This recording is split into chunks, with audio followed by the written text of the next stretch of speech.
Hey everybody, welcome back. Alright, so we are headed toward Saturn Village. I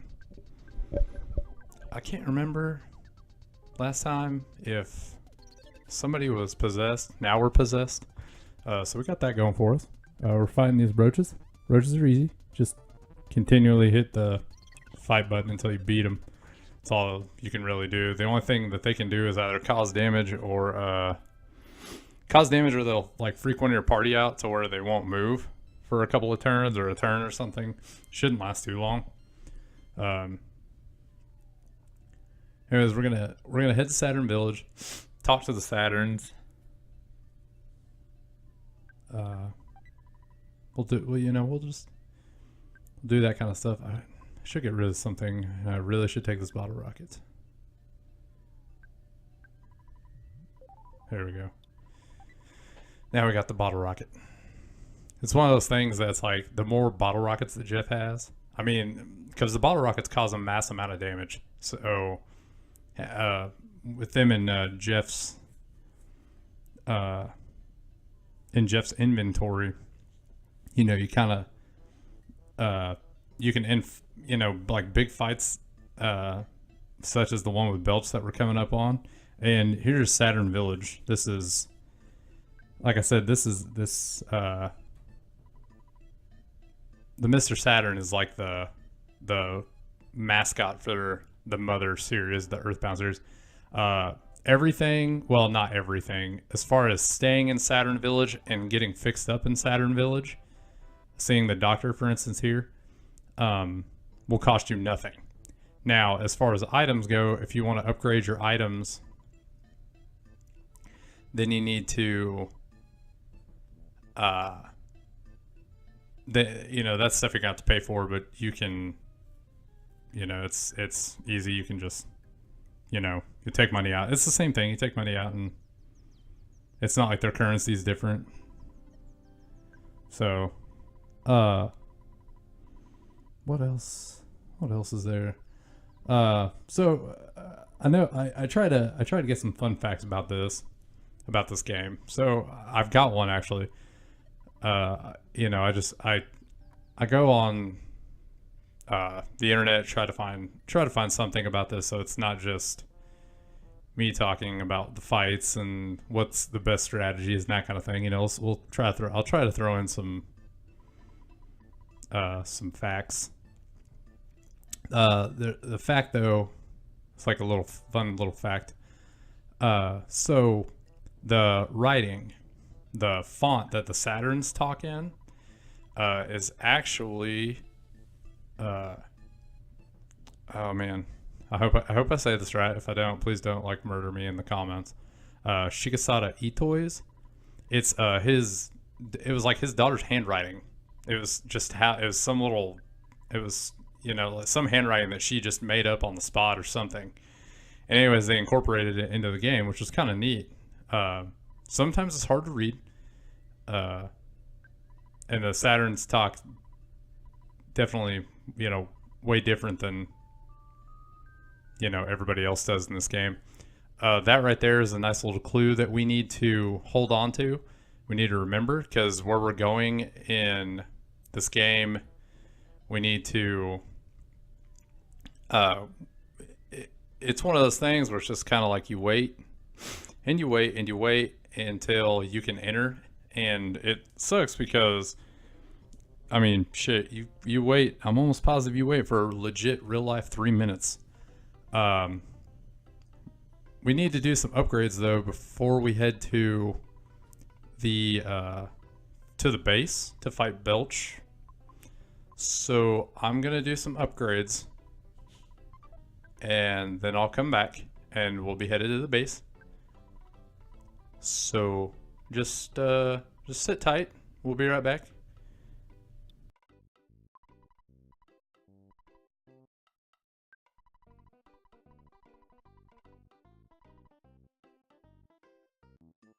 And we're back.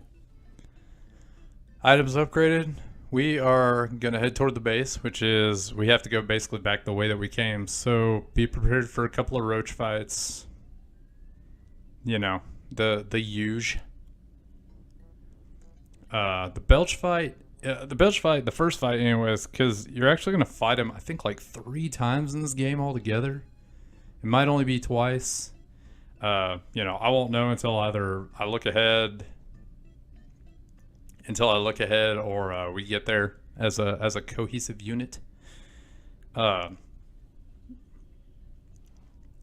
but I really think it's like 2 to 3 times. It kind of reminds me of the fight from Final Fantasy 3, where you fight Ultros, which is like this giant purple squid thing. You fight that thing like 3 to 4 times throughout that whole game. It ends up being a boss battle like quite a few times.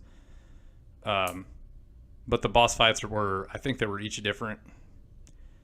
The first fight, anyways, is super. The first boss fight's super kind of. I mean, it's kind of easy, because all you. If you guys remember when we were in 3, we got the jar of. Oh, we got to get our picture taken first by the Fuzzy Pickles man.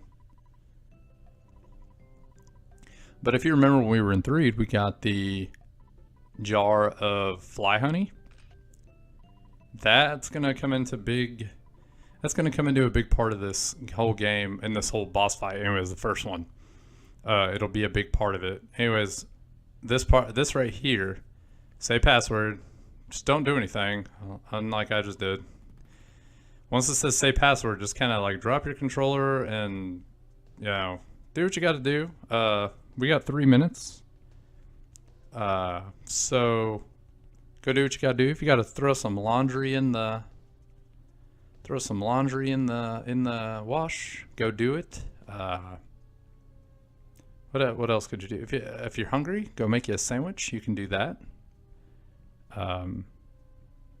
What else could you do here in like 3 minutes?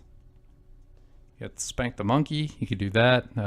If you do that, I don't fucking care. Just don't let me know. I don't care. Yeah, there's all sorts of things that you can do. Like, for instance, I'm gonna take a sip here of my drink. We'll just kind of talk a little bit here. Let's do a. So I went to Comic-Con in Kansas City. That was fun. I definitely learned some things. Like, for instance, Fast Pass. Fast Pass is like your best friend, and I should have got Fast Pass. I probably could have got all of the signatures and met all the people I wanted to meet. Sadly, there was only one that was on my list, or 2 that were actually on my list. I never got to meet.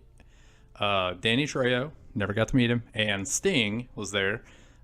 He unfortunately didn't have enough people like visit his booth though, and he left like 2 hours into his stay. He was supposed to be there like all day, and he started at 1 and left like at 3:30. He was done, and he didn't have enough people at his booth, and I was like, damn it. Because before that, I was waiting in somebody else's line. Oh, we were waiting in.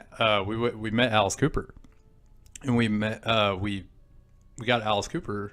We got his autograph. Got to meet him.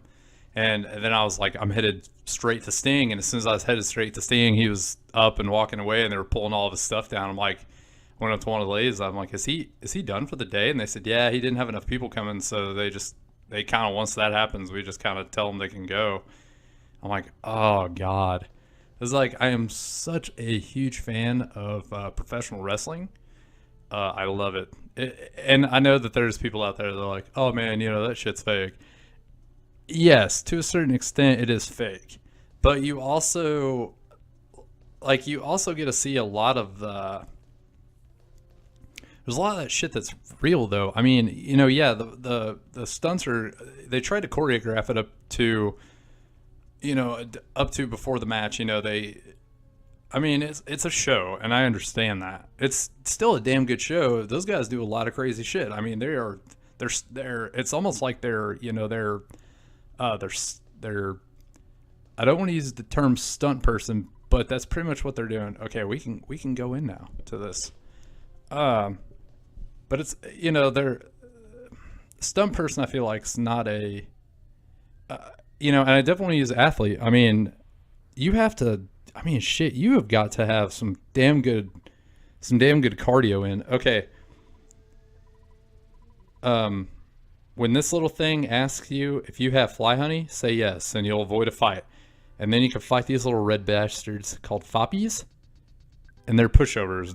You beat the shit out of them, and you can win. They usually like the only things they can do is like fall over, or they fall over. They're absent-minded or something. You beat the crap out of them and go about your day. But there's those guys are. I would put them in the athlete category. You have to have some damn good cardio to run around that ring the way you do, and your body has got to be up to par. As far as taking those bumps, because a lot of people think the mat's like padded, and it's really not. It's almost like you're landed on like a piece of mat with a piece of fucking plywood in it. When you hear them hit, I mean they're essentially like hitting fucking plywood. But the two instances I would say of like, professional wrestling getting real and people getting legitimate hurt, and these are the two I always tell people about to watch, because it's pretty fucked up when you see it. But you kind of have a respect for them after that. Damn, I mean, if they're willing to like put their body on the line to that extent, they're badasses. In my book. I mean, you say what you want. I'm never going to tell them that the shit's fake and that they're fake and, hey, you're not a real athlete. Fuck that, dude. A lot of those guys beat the shit out of you. They're bigger than you are. But the zombie fight, if it was me, again, because the belch fight is going to be easy. Once you pull the fly honey out, you go to town. So we'll use a little bit of psi here and try to disperse these zombies pretty quick. If you get a chance, if you like me and you like professional wrestling and you haven't seen it, the two instances of that I've ever seen it get just super real and guys get hurt. If you've ever seen it's King of the Ring 1998, and there's Mick Foley, and I read his book about it, and and the books now are cool because they're kind of breaking the. A lot of people, they've kind of started breaking the story, because when I was a kid, it used to be they tried to hold that story up even outside the ring, as far, if they met people on the streets, it's like, oh yeah, dude, I'm going to beat the fuck out of that dude, that kind of thing. But when the books start coming out and they start kind of breaking the behind the scenes of it, and in his book, if I remember right, there's a part in there where Mick Foley says like he was trying to talk The Undertaker into throwing him off the cage because the first Hell in the Cell match was so good. It was Shawn Michaels and The Undertaker, and it was so good. And the match is fantastic. I mean, those guys, it looks real. It looks like they just beat the shit out of each other. They're bleeding all over the place, throwing each other into the cage. It's like they legitimate hate each other, And Mick Foley's like, hey man, he's like, throw me off the cage, and Undertaker's like, dude, you're fucking crazy. Like, I'm not throwing you off the cage. He begged and begged. Finally, it was like the day of, and he's like, all right, man, I'll throw you, but I don't like this. So they get up on top of the cage and they're fighting each other. Next thing you know, Undertaker just throws him off the top, and it's a 16-foot dive to the table below, and Mick got seriously hurt, and they hauled him out on a stretcher, and like and I know a lot of people are like, oh, well, that's part of the show. Well, hold on a minute. The cage goes up with the Undertaker still on it. You would think if they were going to do something like that, which is incredibly dangerous for him to be up there while they're raising that cage, they would have been like, hey, you need to get off because, this is more part of the line, or you think Undertaker would get off because he's going to yank him off that stretcher and beat his ass some more, But no, they took the cage up. They get Mick on a stretcher and haul him out. And then they bring the cage back down, and Undertaker's going to climb off. And, it's like, hey, it's over. You fucked him up. Next thing you know, you just see Mick Foley coming off the fucking gurney and running back down to the ring. And it's like, dude, this guy's crazy as hell. He just got thrown off a 15, 16 foot high steel cage.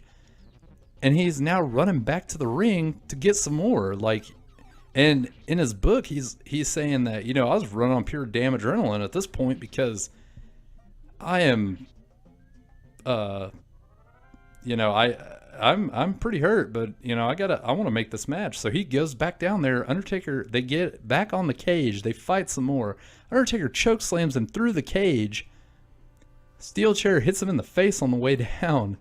And the best part of it is they do like a close up of his face, and you just see this white thing hanging out of his nose.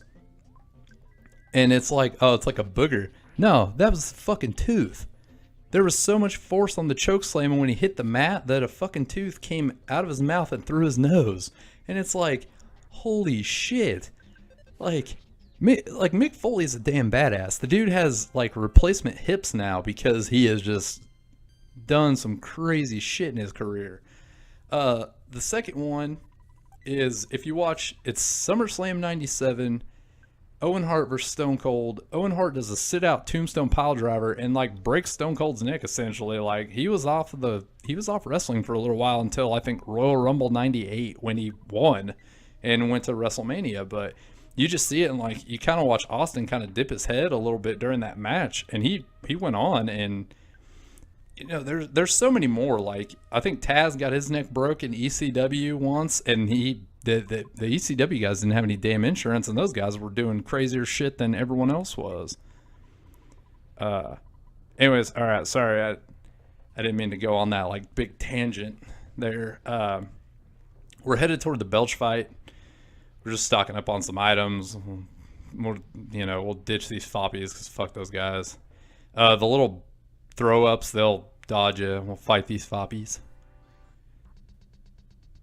Beat the Foppys. That's such a weird. God, they should have changed the O to an A. I would have laughed hysterically now. The Fappies, which can go one of two ways. It's Fap, or it's, you know, if you're from Boston, it's the Fappies.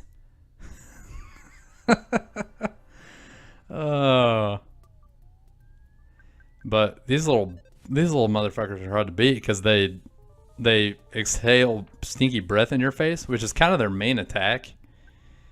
And if it was me, I just commenced bashing because there's really no point. Son of a bitch. And then they call for help because they're assholes and they need it. All right, we're going to use Psy. I hate doing that because I don't want to waste any of my Psy abilities. Sticky mucus. Gross. Nobody came. Haha.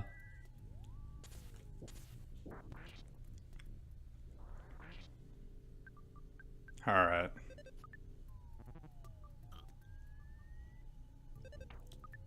The good news is your vision like can't get any worse, and you kind of just have like 50-50 shots at hitting them with just standard attacks.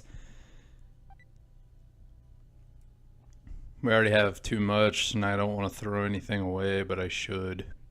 But we'll just leave it. Hooray, we leveled up.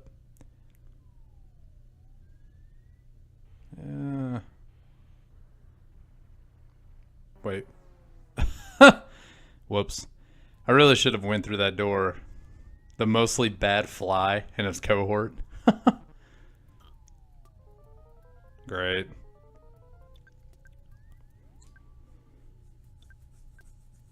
We'll use Psy again. The good news is I think Psy free is good because we'll get this little motherfucker out of the way. Mostly bad flies, you can just kind of use bash attacks. They'll go down eventually. They're not really nothing to gawk at, honestly. So there you go. See, told you.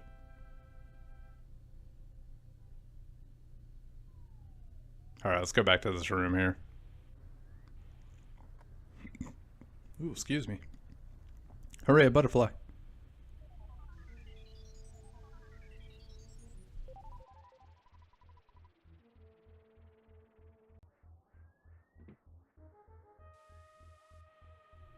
Okay, sorry. There's kind of a little skip in here. My capture, I filled card, so had that going for me. So yeah, this episode is gonna be filled with a couple of skips in it. Oh well. I mean, could be worse. I could lose my footage, which since I got the new capture that I bought like last year, I haven't had that problem, which has been nice. Got a buddy of mine that can tell you Me and him used to have a channel a long time ago. Well, I say a long time ago. It was up until last year. Um, oh my god, there was times that we lost videos, you know, because the first capture card we had was not the right thing that we need. Son of a bitch, it was not the right thing that we needed. The only thing we could record was Super Nintendo games, so we did that for a little bit, and then I ended up going after a higher capture card, and that one worked for a little while. It was a really good capture card. I think we lost videos like once, if not twice. It wasn't really too often that we ever lost a video.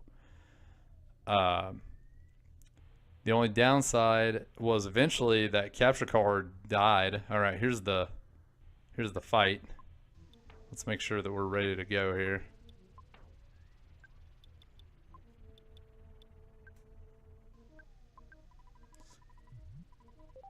Okay. But there was, it was not too long. We'd kind of taken another hiatus from recording. There's a lot going on. I think I got laid off from work, and it's a bad time. It's a bad time in my life. But I went to record some stuff. It's kind of about the time I started recording on this channel again. But it sucked because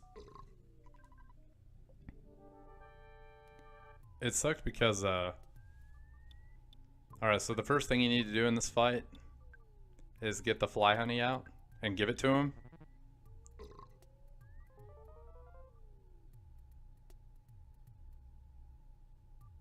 All right. So now you can either bash or use your Psy ability. If it was me, I'd use Psy and then have Benny use like bottle rockets and shit. It'll make the fight go faster. But I lost the capture, which sucked like a whole lot of ass. So I ended up I upgraded again and got a better one. And then I just started slowly recording on this channel, and I ended up taking down our other channel. We had a lot of good times doing those videos. I think a lot of my favorite stuff we did, we played Mega Man 4, which I think was like one of our better series. We did Mega Man 4. We did some other series in there too. That was one of my favorites. I remember one time we got completely. This is one of the ones we lost. That we both got completely obliterated, and played Spider-Man just trashed. And it was we did like a St. Patty's Day kind of episode where we were drunk, and it was bad. And we put it up, and it was like just a lot of incoherent babbling. All right, so we win. So now we get to go back to. Now the Saturns are able to roam free again, which is nice. We did them a solid. But we ended up losing the video, and it really sucked because there was a lot of just kind of funny shit that funny little banter back and forth. But we ended up losing those videos. But yeah, I would say out of the stuff that we've done, my favorite was we did a Street Fighter Memorial Day, which was fun. Alright, so we're going to drink this coffee and trip balls. This is going to be fun. Alright, let me get my narrator voice here going. You've traveled from a very... Oh shit, we already fucked up. You've traveled very far from home. Do you remember how long? Fuck. Alright, never mind, guys. You know what? Just fucking read yourselves, okay? Because I obviously can't read. Do you remember how your long and winding journey began? Someone pounding at your door? It was Pokey, the worst person in your neighborhood, who knocked at the door that fateful night. On your way, you've walked, thought, and fought. Yet, through all this, you have never lost your courage. You have grown steadily stronger, though you have experienced the pain of battle many times.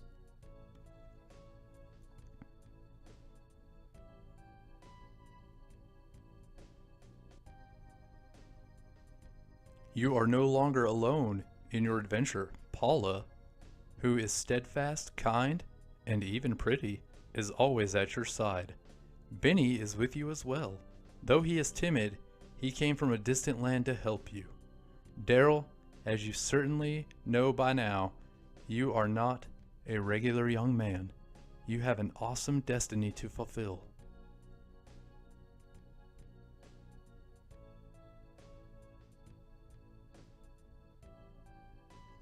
The journey from this point will be long, and it will be more difficult than anything you have undergone to this point. Yet I know you will be all right. When good battles evil, which side do you believe wins? Do you have faith that good is triumphant?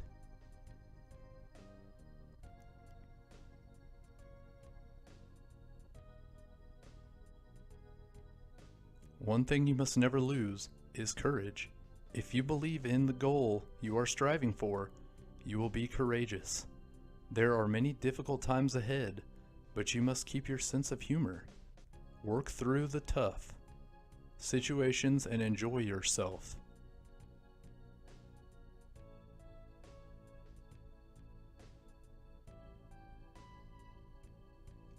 When you finish this cup of coffee, your adventure will begin again.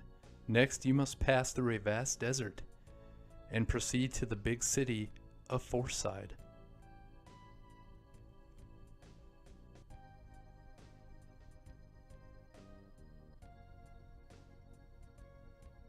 Daryl, Paula, Benny.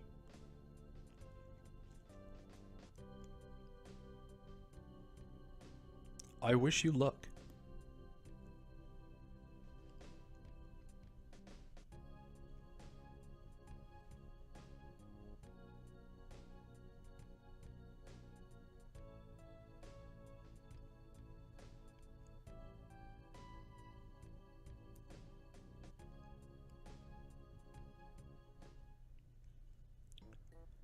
All right, that was a nice little. This would be a nice little place to end our video, or this episode anyway. We'll continue. We have to go through these caves. There's another sanctuary that we need, and we will proceed from there. So until next time, we'll see you guys later. Next time, I'm gonna get the next sanctuary.